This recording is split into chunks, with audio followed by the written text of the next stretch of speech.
hey, if it's only $1 billion, then I can't get people to actually commit. I need to make that goal larger. You think about Elon Musk, for example. He doesn't say, hey, we're going to build a rocket that can go from one country to another. He says, hey, we're going to build a rocket that can go to Mars. And so people rally behind huge goals like that.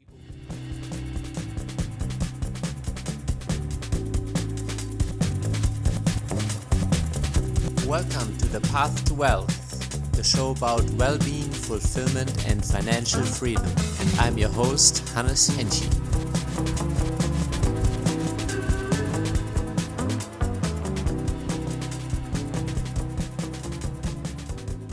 Welcome back to The Path to Wealth. I'm your host, Hannes Henschel, and I'm so excited to talk with a young real estate entrepreneur in his 20s who's making waves in the real estate syndication space. He was a top realtor in California before he began syndicating multifamily deals. Now he is the CEO of Model Equity and owner of the Abbas Group, with over 1,500 apartments in Texas already. He's on a mission to reach $1 billion assets under management in the next 5 years alongside his investors. He's got some great insight to share with us today about how he massively grown his business in a short time. So let's dive right in. Welcome to our show, Abbas. I appreciate you having me on. Thank you. I'm excited. Yeah, so Abbas, I'm excited to have you because, you have a very unique story, and maybe for the people who don't know, where did you originally come from? Because you and me, we're living the American dream, but you're, at your own pace, and it's quite an interesting journey you've been on. Yeah, no, I appreciate that. I'll share with you my background. So originally I'm from Iraq. Growing up, my family didn't have money, and I remember we were even sleeping on concrete because we couldn't afford to buy beds. And so I kind of hated that as a kid growing up. And then after the war, we ended up moving to Syria, and then eventually I came to the U.S. back in 2009. At the time, I was 11 years old and didn't speak any English, and my family was on food stamps. We were on housing assistance and all that sort of stuff for a long time. And growing up, I always knew I wanted to do something that would get my family's situation out of the economical, poverty that we were in. And so when I was 18, I was selling cars and I was going to college, and I'm like, listen, this can't be it. There has to be another way to build wealth. And so I dropped out of college. I got my real estate license on a credit card, and I just went all in on real estate. When I was 18 years old, I got my license, and I thought it was going to be easy. I went out, started door knocking and then cold calling, but it literally took me a year before getting one transaction. But then from there on, I just kept getting more and more transactions. By the time I was in the business for 2 years, I was 20 years old. I was making like $350,000 a year. And then I started learning how to hire virtual assistants from multiple parts of the world, and then eventually scaled that up to 25 virtual assistants. I became top 50 nationwide with Remax. In 2021, made close to $2 million from that business, and just kind of grew it a lot over 4.5 years. But then, I started wanting to invest for multiple reasons, for tax savings and also to put cash away into something. And so that's when I started choosing to invest in multifamily in the beginning of 2021. And here we are now. Now my full focus is just multifamily. Nice. So let's dissect that a little bit. Where did you have the guidance from, to build the business? Because it takes a certain mindset, it takes a certain sense of direction. Did you have anybody in your family, or where did you gather the knowledge, and why real estate? Yeah, no, my family's very traditional, right? So they're from, in every foreigner family, usually I've noticed they focus a lot on college. They focus a lot on getting a stable job. And my family was the same. So I remember when I wanted to start a business, it was very unconventional. Everybody was unfortunately against it at the time. But the way I thought about it was like this. I could go to college for multiple years, get a lot of debt, and then when I graduate, I might make 60, 70, 80, 100,000. That's one problem. The other problem is I just didn't find anything that I liked. I didn't want to be a doctor. I didn't want to be an engineer. I didn't want to do any of that stuff. I wanted to do something different. And so after looking at all my options, I just realized going to college, getting a job, working my way up through the corporate ladder was not what I wanted to do at all. And so I decided to take the risk of getting my real estate license at the time and getting into real estate. And it might not seem like it's that risky, but the truth is, when you're starting in business, and you're leaving college or anything like that, you're thinking about, what else you could be doing. What's the opportunity cost? Well, if this doesn't work out, I might be putting myself behind 2 years, 3 years, 4 years, whatever the case is, right? And so to me at the time, that was a big risk. And also I did everything on a credit card. And so it had to work out. There was no other option. Yeah. So how did you feel in that first year when you didn't get a transaction? Like what kept you going and, not maybe burying yourself in doubt that it might not work, and you still had the credit card debt and you still had expenses? Yeah. Well, I mean, to be honest with you, this is a saying that I always think about, and that is, I failed so bad and I wanted to quit literally every single day. I would wake up and I'm like, okay, this whole start your own business thing is not working out, obviously. But then after a while, I wanted to quit so bad, I just decided to quit on the idea of quitting completely. Because I was like, listen, if I'm going to keep wanting to quit, I'm just going to quit on the idea of quitting, and I'm going to keep doing it. And if I don't quit, at some point, maybe it will take me a year, maybe it will take 5 years, at some point, something is going to happen, because I will make every mistake possible. And at some point, I'm going to just walk into doing the right thing by accident, because I had so much data on what not to do every single day, because I was failing miserably. And so, another thing that I'm grateful for is that I'm grateful that I went through that experience and I failed up front, because now going forward, I get so many challenges in the multifamily business, for example. And that mindset of not quitting and just keeping on going until it works has served me tremendously, whether it's when I'm on a deal or when I'm not on a deal, I'm looking for a deal, whatever the case is. I've just realized that if I keep hammering away at the same thing over and over and over and over again, nonstop, at some point I'll figure it out and things will fall into the right place. So I was very grateful looking back at that experience, but it was, at the time when I was going through it, it was not fun. I can tell you that. So, but where did that persistence come from? Was it a drive that you definitely didn't want to go back to what you've already experienced, like obviously sleeping on concrete floors and, having no choices, being a refuge, having to leave your home? I think that's a stark contrast where like there is no going back. Like, I burned the ships. This is the only way. Yeah.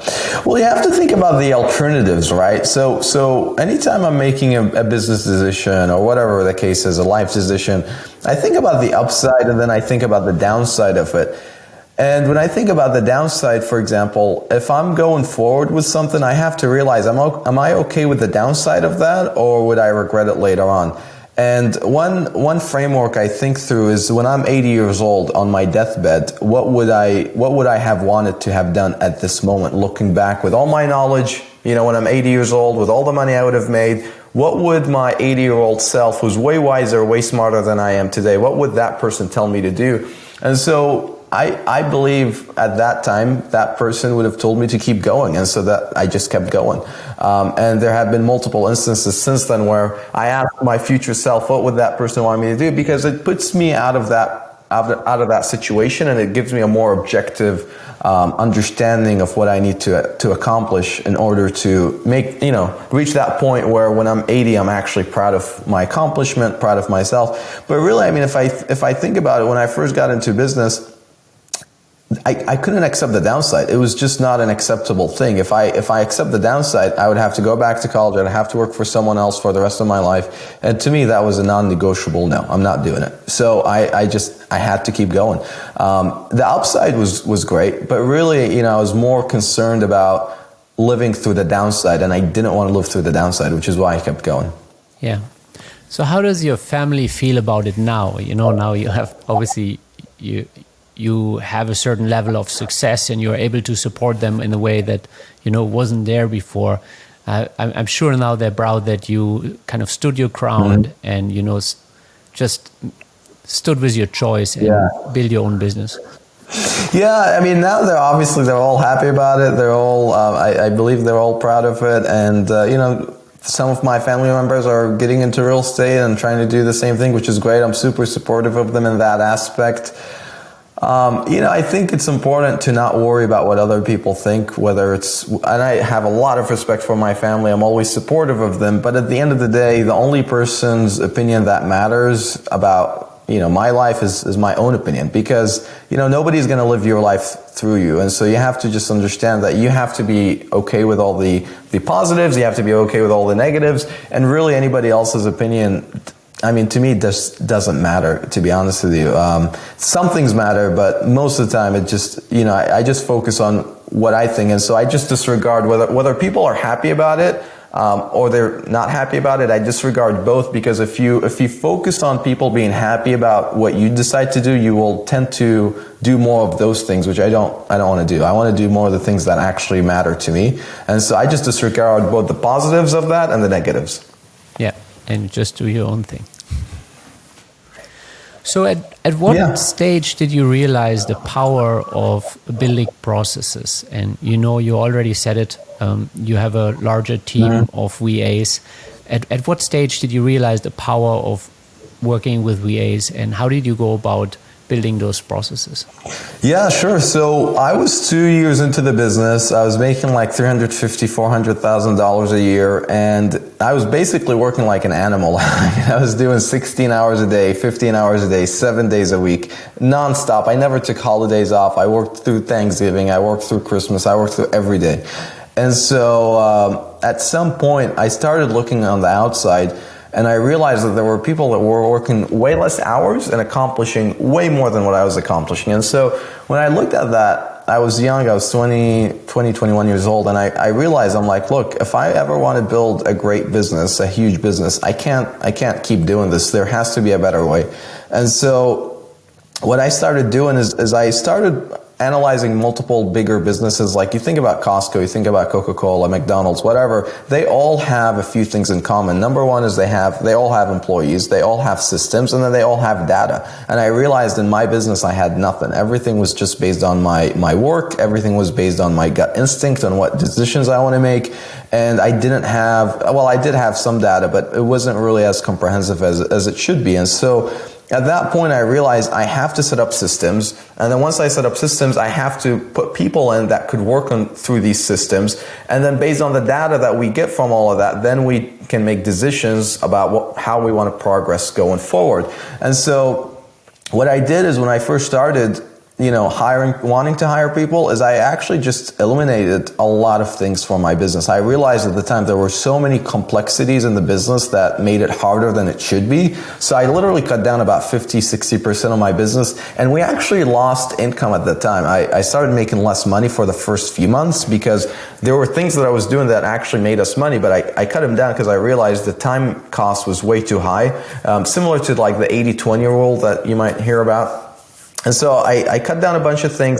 And then I learned, if I want to hire people to duplicate what I'm doing, I have to keep it super simple. And so I broke down the things I was doing into little bite-sized pieces. And from there on, I hired my first virtual assistant in October of 2019 at the time. And I basically had her do one task. I wanted her to get really, really good at the most important task for me at the time, which was cold calling. And later on, I think about 2 months into it, she was producing as many leads as I was producing. So that was a light bulb moment for me. I'm like, oh, interesting. So I'm paying X amount per hour. I'm generating X amount per hour. Let me double up on that. So I hired another person, then a third, then a fourth. And then by the time COVID hit, I decided to go all in. Everybody was reducing their employees and reducing their size. And so I hired a hiring manager at the time, and I just told her to keep hiring nonstop, no matter what. Even if I told her to stop, I'm like, you have to keep hiring because I know this is the right decision. And so that's what she did. Even though there was no income coming in because people stopped moving, people stopped selling their homes, I just kept hiring because I knew at some point people are going to get back to it. And once they do, I will be way ahead of everyone else. And that's what happened. I tripled my business that year. And then the year after that, kept on hiring, obviously. We went from 12 to 25 people and tripled my business once again. So it worked out pretty well. That's awesome. So you were seeing that despite maybe COVID freezing the market for some time, you're building the pipeline, and eventually this will have like real deal flow, and you were preparing for that. Yeah, absolutely. And I take that same mindset now to multifamily, now that I've moved to multifamily, and that is, you don't want to just keep doing what everyone else is doing. You want to have your own mindset. You want to have your own thoughts and analysis of the situation, and you have to be realistic. Obviously, you have to be conservative, but at the end of the day, there is a lot of benefit to doing the opposite of what everyone else is doing, but not doing the opposite just for the sake of doing the opposite. But a lot of times, if you see people doing something, and you think about the alternative, the opposite, a lot of times you'll see a lot of positives that people just don't act upon. Like right now, for example, in the first 6 months of this year in 2022, I looked at hundreds of deals and nothing was making sense at the prices people were paying. And so I stayed out of the market. I couldn't make any deal work. But then since then, the market has stabilized. A lot of the buyers that were buying at the peak of the market have decided to sit out, which is the opposite, because now we're at a bottom. And so now at this time, I'm going all in. I'm trying to buy as much as I could. And so, I think having that mindset of not following the herd, not following everybody else is super beneficial in multiple aspects in business. So, yeah, I actually align with that. And I always look at it as it's storytelling. It's the story we tell ourselves based on the data we have, based on the perception we have of what's currently going on. So what's your take on, you already said you're doubling down, but what's your take on the overall environment for multifamily? Yeah. So, the prices have gone down significantly. The first 6 months, like I said, everything was so expensive, both in the single family space, because, I still have my team that sells the single family homes, and I was looking at the prices and I'm like, this doesn't make any sense. The prices people are paying, they were record prices every single month. And so same thing in multifamily. I would look at deals, maybe I might write an offer at 19 million and then it sells for 23 million. I'm like, how do they make sense of any of these numbers? None of this is making sense. And so when interest rates went up, it was kind of like a gift from God, because it brought people back to reality. And a lot of, the markets tend to, in my opinion, they tend to overreact on the positives and they overreact on the negatives. And so when interest rates went up, the whole market froze. And so basically I waited a little while because I wanted to understand what was going to happen. But then since then, now the market has gone down significantly. If you look at asset prices in multifamily, they're down anywhere from 10% to 20%, depending on the market. But if you look at the fundamentals in terms of income is still continuing to accelerate. The properties that we've got, we're seeing, 15%, 20%, 22% year over year rent growth. Now that we don't expect that to continue to happen. However, there's a lot of demand. There's a lot of income still going up. So income is going up. Prices have gone down. So the way I think about it is, okay, we're buying an asset that has higher income than 8 months ago, for example, and yet it's way cheaper than it was 8 months ago. So it's the same asset, an even better asset at a much, much cheaper price. Why would you not be buying right now? Why would you not be going all in? And so it reminds me of Warren Buffett. Warren Buffett says, look, when the stock market is going down, I don't stop buying stocks. I double down on buying stocks, because it's like groceries. If the supermarket, starts doing a discount of 20%, you don't stop buying groceries. You go buy more groceries so that when the prices go up, you've already got your stuff going on, right? And so that's the same mindset I think about in multifamily. Yeah. So you're still operating that 25 people team, but at the same time you're building out, or you're personally focusing all of your time on multifamily, right? Correct. So actually there has been a change. So this year I decided to exit out of the sales business. So I reduced the VA team to, now we have 7. And I started spending a lot of the money because as the market was changing, we were focusing on listings. And so as the market was changing and I was exiting the business, I knew listings were too complicated for me to pass on to another agent. So what I did on that business is I actually switched all of our ad spend from cold calling and listings to online lead generation. And so now we basically work with buyers. And so what I did is I switched the whole business model. We're down to 7 people and we spend that rest of the money on ad spend instead, because it's a lot more automated. And then I hired on an agent to take it over. And so now she took over all my business, and it's working out better than I thought it would be, to be honest with you. I thought when I leave it might end up crashing, but that's not the case, thankfully. Thanks to building a bunch of systems on your end, and you seem to have a knack for building systems. So what's key to successful system building? Like obviously you first build systems that allowed you to triple and triple again, and now you build a system that literally allowed someone else to kind of drive your business success, which is like the perfect business or the perfect system rather. Yeah, no, I think what it is that a lot of times when people are building things in their business, whether it's processes or systems or whatever the case is, I think a lot of times people overcomplicate things, and so when things are overcomplicated, it tends to be much harder to pass it on to other people. And so I always focus on simplifying it. Whenever I'm building any sort of process, I'm thinking in my head, if I was teaching this to a fifth grader, how would I be teaching it to a fifth grader? Because if I can't teach it to a fifth grader, then it's too complicated. Because you just don't want to make things too complicated. Business is complicated by itself, and so if you make your own systems complicated on top of that, then it becomes too hard to operate in. So that's what I focus on, is taking large complex things, dividing them up into multiple pieces, making them bite-sized when it comes to educating on them and all that sort of stuff, and then just deleting everything that doesn't actually serve a purpose. I think a lot of times we do so many things that serve literally no purpose, that make no change to the business, but we just have this mindset of, hey, this is actually needed, when in reality, a lot of times we do so much that doesn't move the needle at all. And so I always try to find these things and just completely eliminate them, because again, it keeps things simple, it keeps things easy. And so when you hire people to take on those roles, it becomes easy for them to be onboarded and accelerate their performance very quickly. Like the agent I added, for example, 6 months ago, she basically took over my business, and she started from scratch, completely new agent. She's already on traction right now to do about 22 transactions at a $1 to $2 million price point. So in 6 months, she's done more. The average agent in my area does one deal every 2 years. She's done 22 deals now in like 6 months. And so, that just goes to speak to the performance of having the right systems, having the right processes in place. Yeah. So putting those systems in place, you probably also use software. But one of the things that, at least a personal pain point for me usually, is that I feel like a lot of software makes it more complicated. There's and then you get pitched by every other software sales guy. I'm like, oh, this is going to make everything so simple. But then the learning curve, the onboarding to get into those software packages drives me insane. How did you try to keep things simple, and maybe from a top view, what's like your tech stack on those things? What are you using? What platforms are you using? What do you stay away from that overcomplicates things?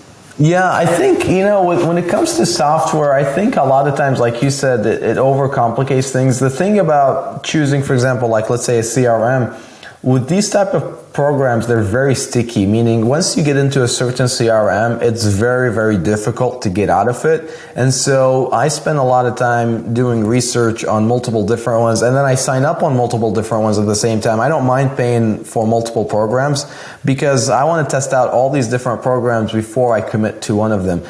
Personally, after testing out a bunch of different programs, including HubSpot and a bunch of other ones, I personally liked ActiveCampaign when it came to multifamily, mainly because it was very simple. It was very easy to connect multiple different tools, multiple different softwares to it through Zapier. So that's what I use for multifamily. I think choosing the right software is very important. Maybe some people might say, hey, do you want to just get started with whatever? But the reality is, I think once you get started on something, it's hard to get out of it. So I would say do a lot of research on which CRM that you want to start using, because it's hard to get out of it later on. So I personally like ActiveCampaign.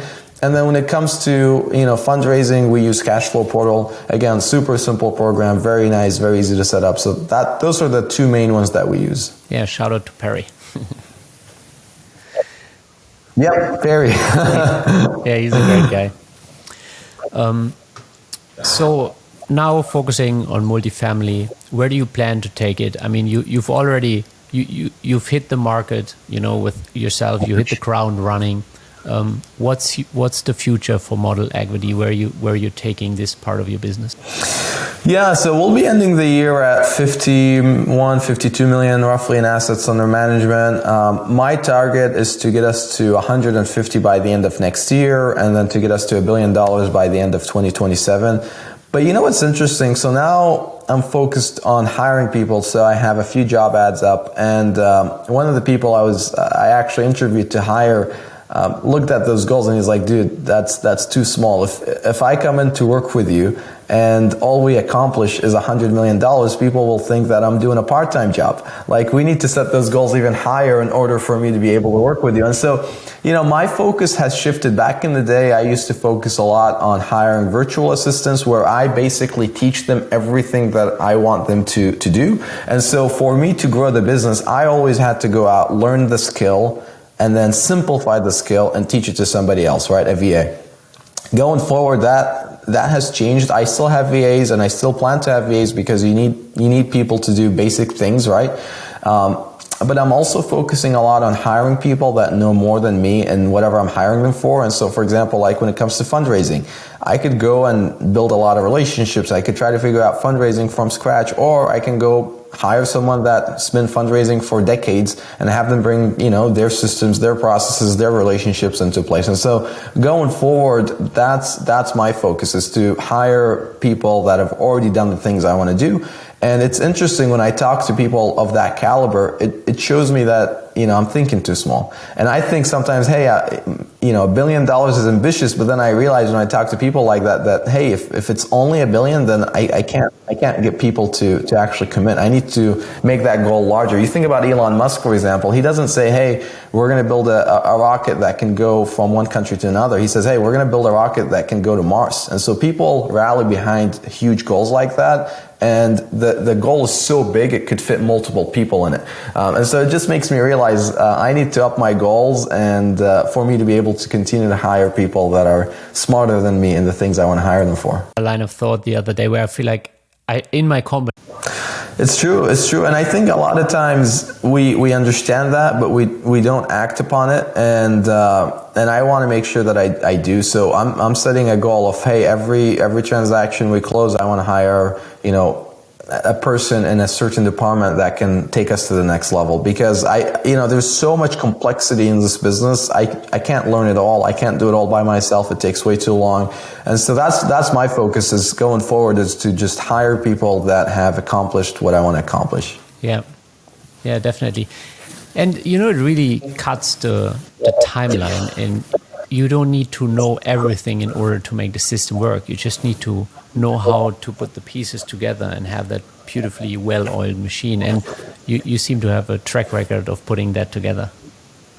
Yeah, what's interesting is that now that I'm basically looking to hire people, like I said, that have done what I want to do. It's interesting because as I meet with them, I learn things on the job interview. Like while I'm interviewing them for a job, they're I'm learning from them based on what they're saying and applying the things to the business directly. So it's interesting when you meet people like that. You just realize, like you said, how inexperienced you are in that certain field that you want to hire them for. And to me, that means we're going in the right direction. Like one of the people I interviewed, which we're going to have a second interview today, he's raised $1.7 billion, in the past, I think, 20 years or something. And it's incredible to talk to him, because you realize how much more advanced he is in fundraising than I am. And so, that's the type of people I want to start hiring. Yeah, and I had a moment similar to you where it was like, oh, I'm thinking too small. I was invited to a family office event in New York City, and I was standing there, and anyway, from a business perspective, we by far had I definitely felt like there's a different level altogether in the room. But it also showed me what's possible, and like, whoa, I thought that for maybe where I came from, we're ambitious or we're doing something, but then I was like, there's a completely different playing field to this, and I think you probably have a really great strategy. Just hire in the expertise and learn as you go. I mean, I think that's really the way to go. Immerse yourself in your own company culture of, Yeah, no, I fully agree. I mean, that's why I still go to mastermind events. I still go to business events, because, when you surround yourself with people that have done far more than you realize what the potential is. And, like I could sit down here and I could say, hey, listen, for us to get to $2 billion in 5 years rather than $1 billion is doable. But it's hard to believe that until you see someone else that has done it, right?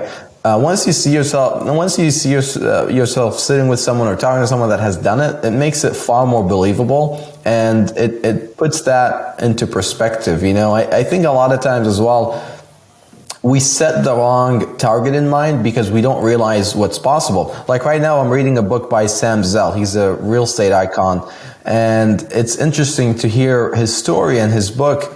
It's called Am I Being Too Subtle? But it's interesting to listen through his book. He talks about how in 4 years they bought $4 billion of real estate. $4 billion. Now that's all the way back in the day. That $4 billion today might be, I mean, who knows how much that is, like $8 billion, $9 billion. And so it's interesting when I heard that, I'm like, wow, if he's buying $4 billion in 4 years, that just shows me what is actually possible. I need to think bigger. I need to do more. I need to move faster because, you know, I'm thinking too small. If that's the reality of what's possible. Like right now, I'm setting the goal to be $1 billion in 5 years because all the people that I'm trying to follow, you know, after have done that in 5 years. And so I wonder how much faster we would move and how much more we would get accomplished if we thought even bigger. Like, for example, Grant Cardone talks about 10x. And that's phenomenal. I was at a mastermind and this billionaire was there and he's like, listen, if I was thinking in 10x form, like for example, some of these guys out there, and he was referring to Grant, obviously, he's like, I wouldn't be where I am today. I needed to think 100x. I needed to think 1000x of what I was doing in order for me to be here. And so that, again, huge mindset shift to see someone that has sold a company for billions of dollars the way they think, even 10x is too small. You know what I mean? Versus a lot of times when we think about 10x, we're like, oh my God, how could I 10x my, you know, what I'm doing? So it's very interesting. I think one of the biggest issues consistently is the mindset that we have and the false beliefs that we work on that limit us consistently in business. For sure, one of them is called is called the GSD Mastermind. You know, that one has about 3-4 events a year, and you know, multiple super successful business owners that come in and speak every time. So that one is great.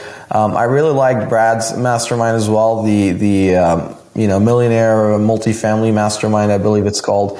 That one was really good as well. There have been a few that I really liked. I think the main point is to consistently surround yourself with the right people that could, you know, show you what's actually possible, so that you can keep being inspired and keep setting the bar higher and higher and higher. Like when I look at someone like Charlie Young, who's bought this year, I think he's bought like $1.8 billion. Again, it sets that as a reality that, hey, this is actually doable. To be buying $1.5 billion or $2 billion in a year is actually doable. I just need to figure out, you know, what are the right steps, and then obviously there is time. You could have the right steps, but you also need time in order to get to that level. And so it's interesting. You know, you have to be always out there seeing what other people have done. Otherwise, if you're not comparing yourself, it's hard to know what's actually possible.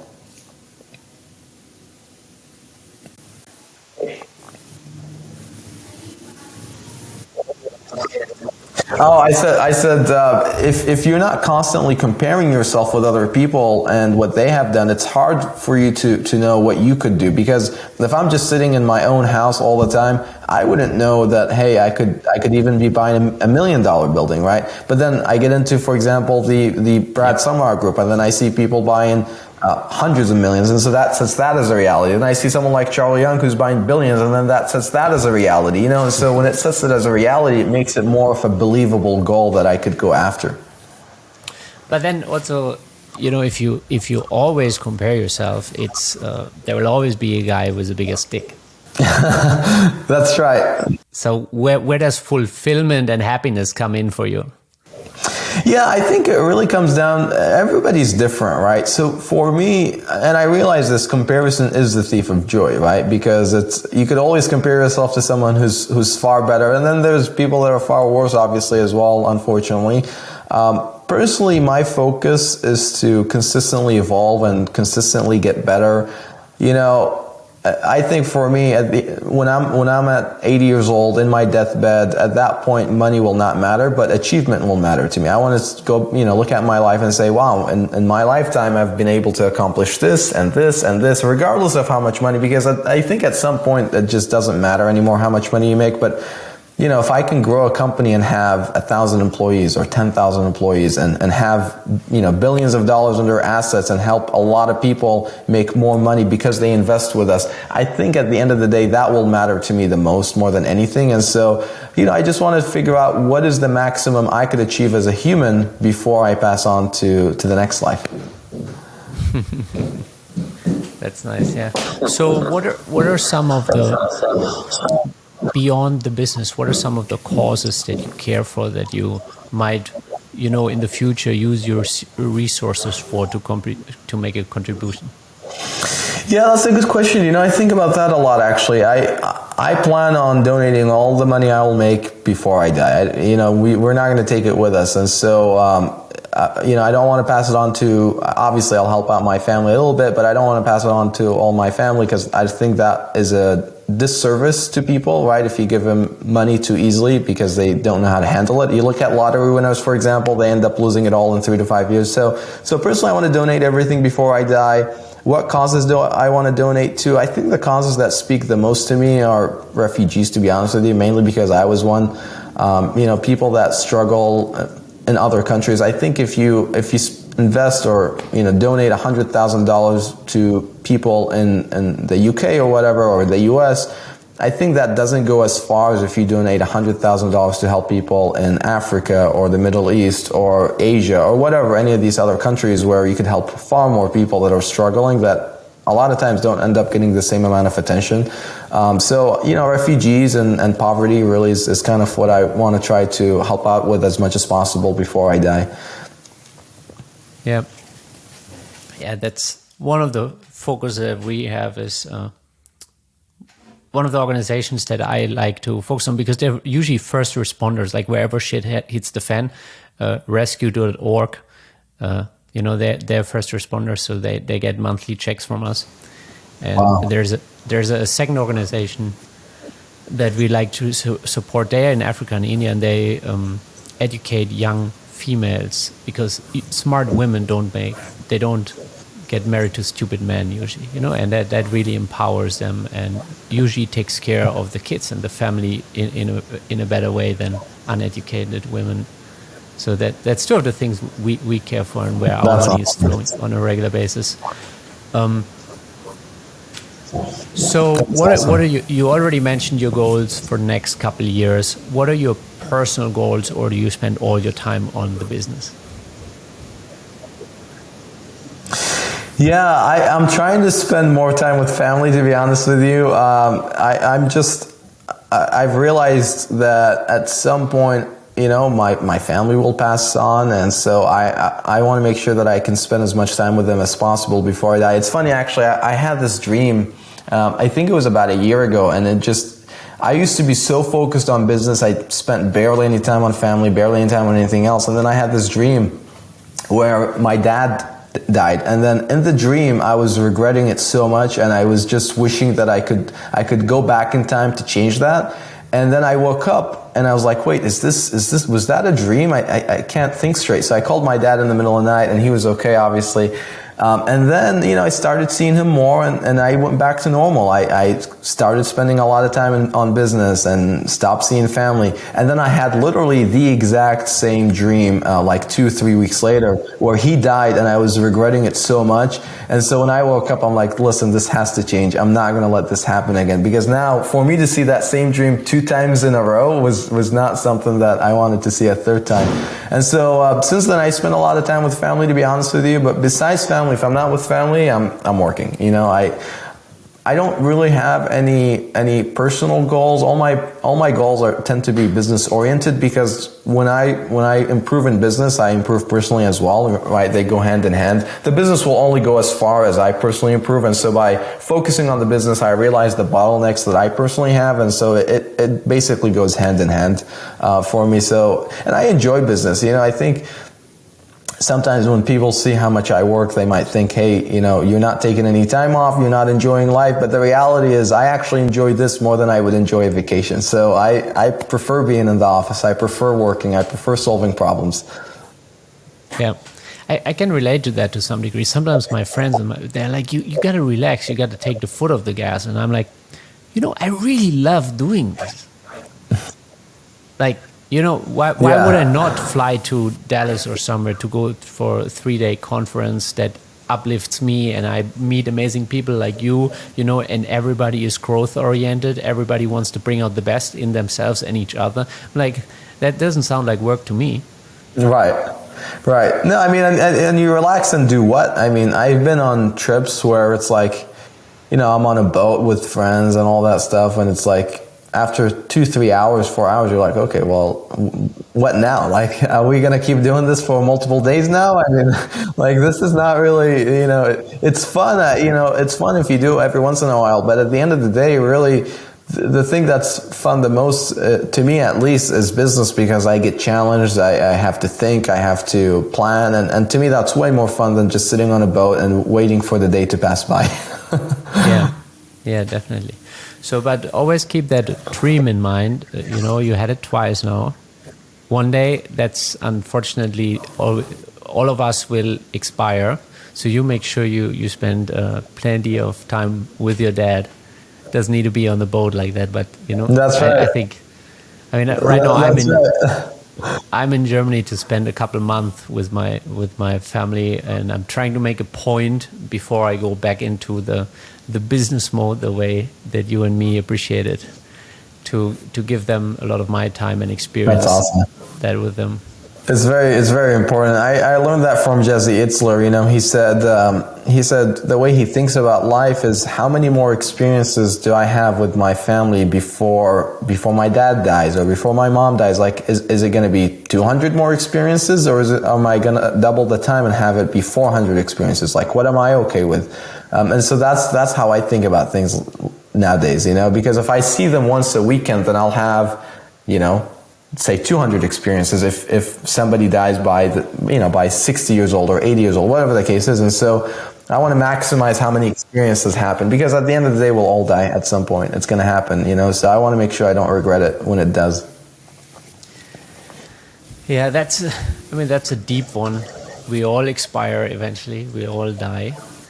And then I like the thought exercise that you're having, the 80-year-old that looks back and that, it puts everything in a different lens. But then at the same time, there is those 200 or 500-year lens. So right now we're in the process of shutting down a 130-year-old family business. And I'm basically helping my parents to facilitate it and sell off the assets and stuff. And that's for many people, that's like some family legacy. But at the same time, the majority of people that were involved in this are already forgotten. And that's just 130 years. It's not even 200 or 500 years. And obviously the founders and such, and I do know, given that it's my family, that I do know the generations in between. But the majority of people that put the blood and sweat into this business are already forgotten, and that's always been like, you really can do, as you also mentioned earlier, you should do what you care for, because it will all be forgotten eventually, and I will be forgotten, and that's and I don't mean that in like some negative way. It's actually liberating. Yeah, it's just life. Yeah. And I think too, if you think about it, after we die, we will be forgotten, and the people that liked us will die. The people that didn't like us at some point will also die. And so it's like, does any of it matter? Does being remembered even matter? Or being forgotten, does that even matter? Like, imagine if you're remembered on your deathbed and you hate your life because you didn't live the life that you wanted, but you wanted to be remembered. So, I think, to me, being remembered does not really matter. Being rich when I'm dead does not really matter, because you're dead. Everything is the same at the end of the day. You're dead. And so, I try, like I said, there's the positive. Like, I could do positive things and I could be remembered, after my death, but I try to I try to discount both the positive and the negative. I try to discount the positive being remembered in a good way, but, because I don't want to act in ways that, get me remembered, because to me, what if that's not the life I want to live? And the opposite is also true. What if I do things that make me not remembered after I'm dead?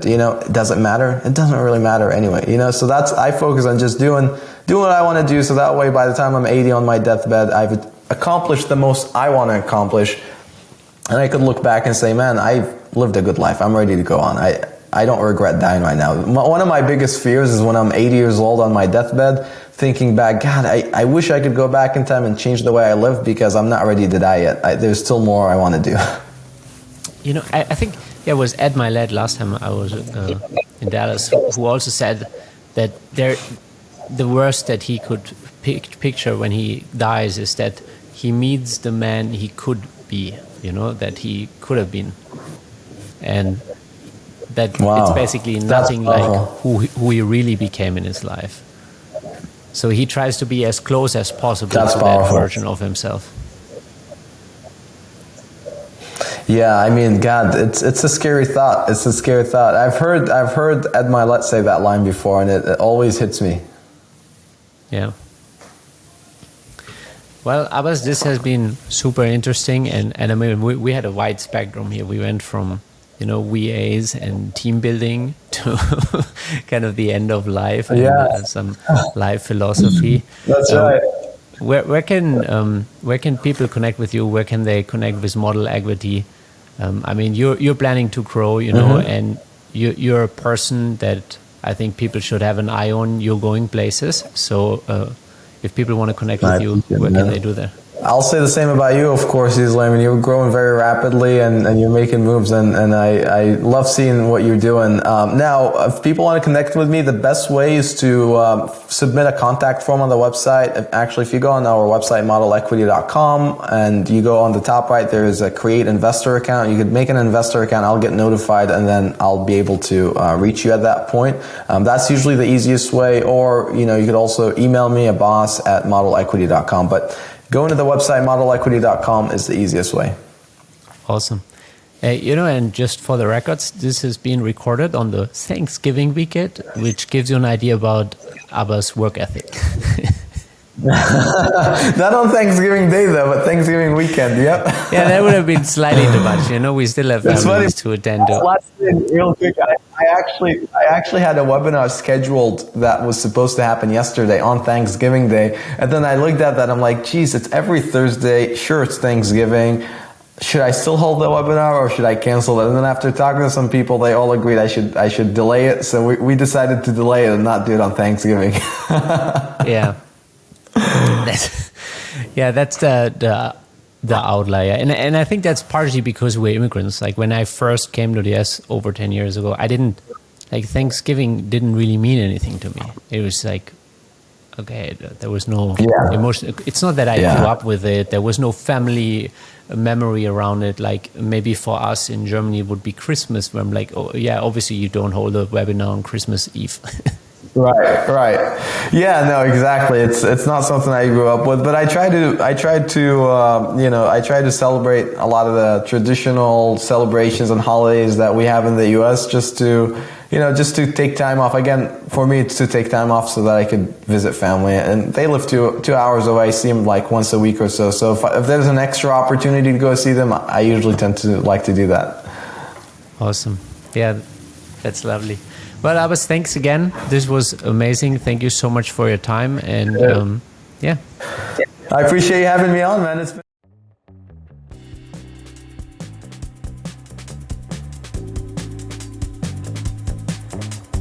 Thank you for joining us at The Path to Wealth. We hope you enjoyed today's episode. Check out our upcoming guests and be sure to share it with all your friends and family that want to take their life to the next level of wealth.